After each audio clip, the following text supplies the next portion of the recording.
In this project, we built a robot using Lego mindstorms and custom-built wooden things which one of my students, Andrew, put together. The idea here was to be able to control this robot using the Microsoft Kinect, using hand gestures. So I had 6 students work on this project. I had Andrew, Johanna, and Tabe, who were Masters of Computer Science students. I had Justin, who was a games degree student in his 2nd year.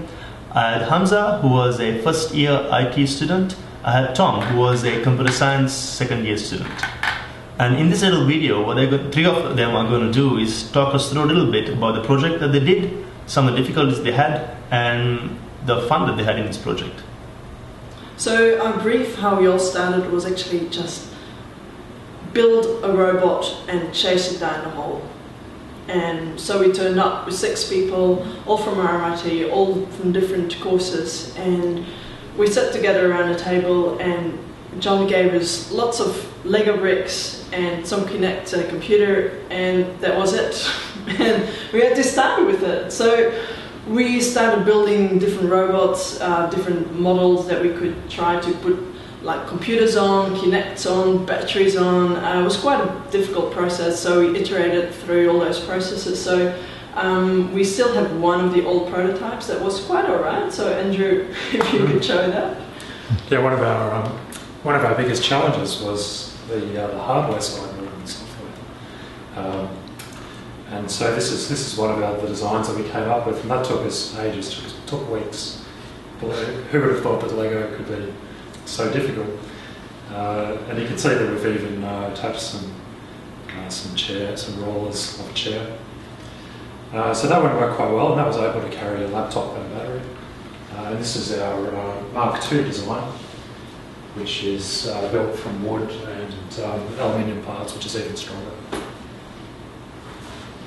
So we will demo really briefly how it all works. So Justin, go for it.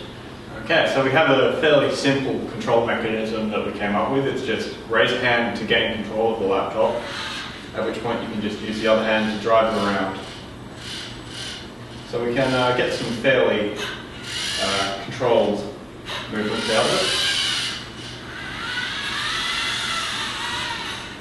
So as you see while we're demoing it here, is that one of the challenges was to be able to rotate the head of the Kinect while it was going, because as the user is moving the robot, it was difficult to keep on standing behind it and go around with it. So we had to be able to find an algorithm that would move and rotate the Kinect on top of it. So Justin worked really hard on that and he did a great job. Yeah, one of the biggest challenges we faced in the later stages of the project was to get the camera to follow the user without swinging backwards and forwards wildly. What we did to achieve this was use the PID algorithm, which allows taking into account the swinging nature and is used widely in many aspects of computer science and engineering. So it was great to get some hands-on experience using that algorithm.